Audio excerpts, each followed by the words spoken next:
నా పేరు వచ్చేసి నీలం బ్రహ్మారెడ్డి, లింగసంద్రం మండలం తిమ్మారెడ్డిపాలెం గ్రామ పంచాయతీ. ముందుగా జనతా మీడియాకు శుభాకాంక్షలు. సంవత్సరంలోకి అడుగు పెడుతున్న టీడీపీ ప్రభుత్వం, ముందుగా మన ప్రభుత్వం, మన అధినాయకుడు చంద్రబాబు నాయుడు గారు అభివృద్ధి పైన, ఒక రాజధాని పైన ముందు శ్రద్ధ చూపారు కాబట్టి ఆ లెవెల్లో ముందు గవర్నమెంట్ ముందుకు సాగుతూ ఉంది. సంక్షేమం అనేది ఇంకొక 5-6 నెలల్లో సంక్షేమం గురించి కూడా ముందుకు నడిపించే బాధ్యతతో పనిచేస్తున్నారు. అదేవిధంగా మా కందుకూరు నియోజకవర్గం కూడా అన్ని నియోజకవర్గాల్లో కూడా మాది వెనకబడిన నియోజకవర్గం కందుకూరు. దాన్ని కూడా మా ఎమ్మెల్యే గారు ఇంటూ నాగేశ్వరరావు గారు ఎంతో అనుభవం సహకారంతో, ముఖ్యమంత్రి చంద్రబాబు నాయుడు సహకారంతో మా నియోజకవర్గానికి కొన్ని భారీ ఎత్తున ప్రాజెక్టు కూడా తీసుకురావడం జరిగింది. అదే రామాయపట్నం. అది సురుగ్గా పనులు జరుగుతున్నాయి. అది కానీ పూర్తయితే మా నియోజకవర్గంలో వేలాది మందికి జీవనోపాధి కలుగుద్దని మేమందరం కూడా అభిప్రాయం పడుతున్నాము. దాని గురించి ప్రత్యేకంగా మా ఎమ్మెల్యే గారికి కృతజ్ఞతలు కూడా తెలియజేసుకుంటున్నాము. అదేవిధంగా ఇంకా కొన్ని పరిశ్రమలు మా నియోజకవర్గానికి రావాలని కోరుకుంటున్నాము. అదేవిధంగా మాకు కందుకూరు నియోజకవర్గంలో జీవనాడి రాళ్లపాడు ప్రాజెక్టు, దాని సోమశిల నీళ్లు అరకొరగా వస్తున్నాయి. ఇంకా కొద్దిగా ఎమ్మెల్యే గారు చొరవ తీసుకొని మాకు ప్రతి సంవత్సరం 1.5 టీఎంసీని వదిలితే దాని కింద ఉన్నటువంటి 75,000 ఎకరాలు సంవత్సరానికి 2 పంటలు సాగులేకి వస్తుంది. కొంతమేర కరువు తీరేదానికి అవకాశం ఉంటుందని తెలియజేసుకుంటున్నాను. సార్, ఇప్పుడు మీరు ఒక కార్యకర్తగా మీరు ఎప్పటి నుంచి పార్టీలో ఉన్నారు? మీరు ఎలా? నేను వచ్చేసి 2006లో అప్పుడు కాంగ్రెస్ గవర్నమెంట్, రాజశేఖర రెడ్డి గారి గవర్నమెంట్ ఉన్నది. అప్పుడు మా ఎమ్మెల్యే గారికి మాకు పడక నేను 2006లో టీడీపీ కండువా కప్పుకోవడం జరిగింది. అప్పుడు మా గ్రామంలో 73 ఓట్లు మాత్రమే ఉన్నాయి. ఈరోజు వచ్చేసరికి 632 ఓట్లు తేగలిగాను. ఇదంతా కూడా మాకు టీడీపీ పార్టీ ఒక క్రమశిక్షణ గల పార్టీ, కార్యకర్తల పార్టీ అని ప్రతిసారి మా అధినాయకులు చెబుతూనే ఉన్నారు. అదేవిధంగా మేము వారి సూచనల మేరకు కార్యకర్తలను ఎప్పుడు కూడా, నాయకులు వస్తుంటారు పోతుంటారు, కార్యకర్తలు అనే వాళ్ళము ఎన్ని కష్టాలు వచ్చినా నష్టాలు వచ్చినా కానీ పార్టీని కట్టుబడి ఉండి ఆ పార్టీ విజయ పదం నడిపించడానికి మేము ఎప్పుడు కూడా ముందుంటున్నామని ప్రతి ఒక్కరు కూడా చెప్తున్నాను. నేను అధికారం లేనప్పుడు కూడా మండల తెలుగు యువతగా అధ్యక్షునిగా పనిచేశాను. ఎంతో శాఖశక్యంగా ప్రతి ఒక్కరిని కలుపుకొని ఎన్నికల సమయాల్లో పూర్తి సహకారం పార్టీ పైన పెట్టి మేము కష్టపడి పార్టీ విజయానికి దోహదపడాము. ఈరోజు కూడా మా ఎమ్మెల్యే గారు ఇంటూ నాగేశ్వరరావు సూచనల మేరకు ఎక్కడ ఏ పని కావాలన్నా కానీ ముందు మేము అడిగి తెలుసుకొని పార్టీకి ఏ విధంగా డెవలప్ చేయాలా, ఏ విధంగా నడిపించాలనే సూచన తీసుకొని మేము అలాగనే ముందుకు పోతున్నాము. పార్టీని ఎప్పటికి కూడా ముందుకు నడిపించాలని మేము కార్యకర్తలు ఎప్పుడు కూడా పార్టీకి పునాదుల్లాగా ఉంటామని మరీ చెబుతున్నాము. సార్, ఇప్పుడు మరి మన ప్రభుత్వం వచ్చే సంవత్సరం పూర్తిగా వస్తూ ఉంది. ఇప్పటి వరకు మరి ఎలాంటి పాలన పట్ల ప్రజల్లో కానీ కార్యకర్తల్లో కానీ ఎలా ఉంది? పాలనలో అయితే రాష్ట్రం డెవలప్మెంట్కి ముందుగా ప్రాధాన్యత ఇవ్వటం జరిగింది. మనం ఒక రాజధాని లేని రాష్ట్రంగా ఉన్నాము. అందుకని ముందుగా రాజధానిని కట్టుకొని తర్వాత సంక్షేమ పథకాలు ఒక్కొక్కటిగా మన ముఖ్యమంత్రి గారు చేస్తూ ఉంటారు. ముందుగా డెవలప్మెంట్ గురించి ఈ 2 సంవత్సరాలు మామూలుగా చెప్పారు అధినాయకులు కూడా. అదేవిధంగా సంక్షేమం, ఇప్పుడు 4,000 పింఛను ప్రతి ఒక్కరికి ఇస్తున్నారు. అది ఇచ్చిన మాట ప్రకారం 4,000 రూపాయలు పింఛను వస్తుంది. అదేవిధంగా సంవత్సరానికి 3 సిలిండర్లు ఫ్రీ మామూలుగా అవి కూడా మామూలుగా విడుదల చేశారు. తర్వాత మిగతా ఉన్నాయి కూడా రేపు వచ్చే 2-3 నెలల్లో కూడా వాటిని కూడా విడుదల చేసి ఈ సంక్షేమానికి కూడా పెద్దపీట వేస్తారని అందరం కూడా భావిస్తున్నాము. వాస్తవం చెప్పాలంటే పార్టీకి మొన్న మామూలుగా 2024 ఎలక్షన్లో పార్టీకి బాగా కష్టపడిన వ్యక్తులు ఎవరంటే, ఒక పార్టీకి తెలుగుదేశం పార్టీ కార్యకర్తల వల్లనే ఇంత విజయాన్ని సాధించగలిగాము.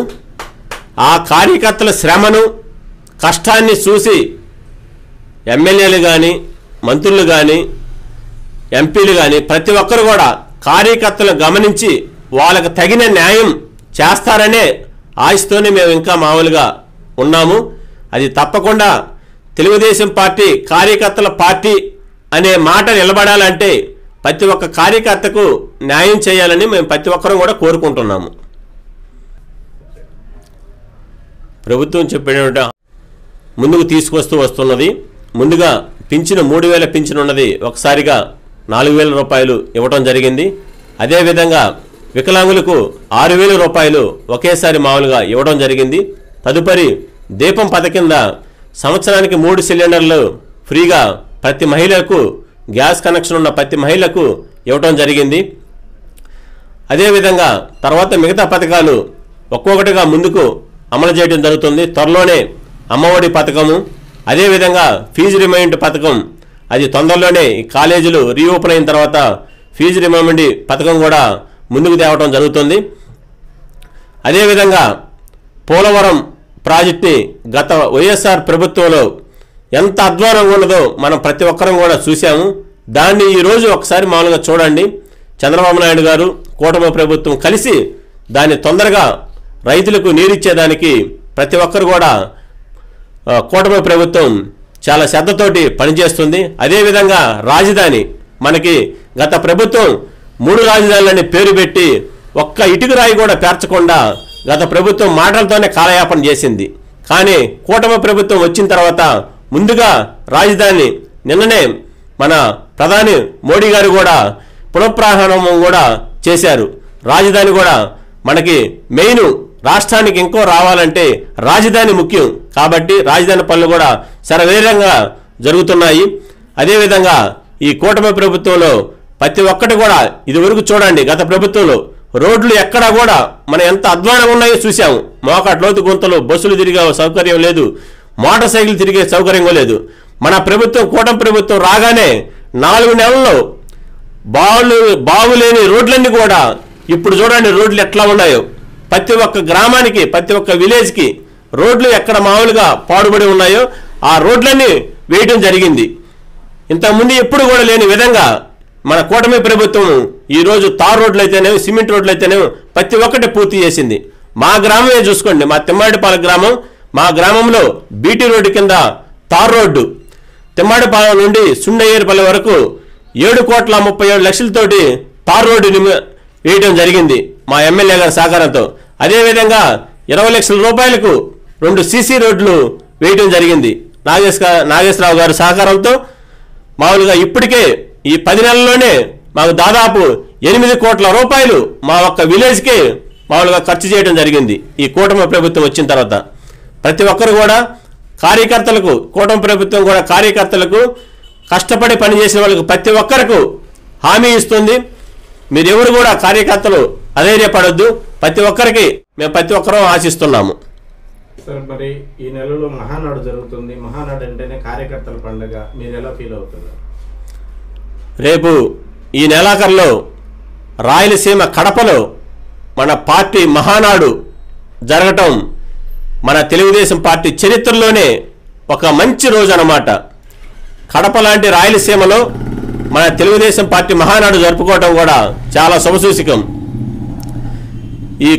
ఈ మహానాడికి ప్రతి ఒక్క కార్యకర్తలు కూడా తరలి వెళ్ళి తమ యొక్క భావాలను ఆ సభలో మాట్లాడి అధినాయులకు తెలియజేసి మన యొక్క పనులు చేపించుకోవడానికి ముఖ్య సమావేశంగా మేము భావిస్తున్నాము. మా కందుకూరు ఎమ్మెల్యే గారు శ్రీ ఇంటూరు నాగేశ్వరరావు గారు ప్రతి గ్రామంలో కూడా నాయకుల్ని, కార్యకర్తల్ని పిలిచి మీ గ్రామాల్లో ఏ సమస్యలు ఉన్నాయి, ఎక్కడ ఏ పనులు చేయాలి, డ్రైనేజీ కానీ, అండర్ డ్రైనేజీ కానీ, స్కూల్ విషయంలో కానీ, రోడ్ల విషయంలో కానీ, కాలువల విషయంలో కానీ ప్రతి ఒక్కటి కూడా క్షుణ్ణంగా అడిగి ఆ పనులు జరిగే విధంగా పై అధికార సమక్షంలోనే అడిగి తెలుసుకుంటున్నారు. కొన్ని పనులు పూర్తి చేస్తున్నారు. ఇంకా కూడా ప్రతి ఒక్క గ్రామంలో ప్రతి ఒక్క సమస్యని కూడా తీర్చడానికి ఆయన ఎప్పుడు కూడా కార్యకర్తలు వెంటూ ఉండి మా కార్యకర్తల బాగోగుల కోసం కూడా శ్రమించటం, మాకు ఆయన ఎమ్మెల్యేగా గెలిచి మమ్మల్ని అందరినీ కూడా ఆదుకోవడం చాలా ఆనందకరంగా ఉంది. ఇలాంటి వ్యక్తులు మళ్ళీ మామూలుగా మన పార్టీకి ఎమ్మెల్యేగా చేసుకొని ముందు రోజుల్లో కూడా కార్యకర్తలకు ఏ ఇబ్బంది లేకుండా ప్రతి ఒక్కరికి కూడా అన్ని మామూలుగా ఇబ్బంది లేకుండా చూసుకుంటారని ఎమ్మెల్యే గారు కూడా చెప్తున్నారు.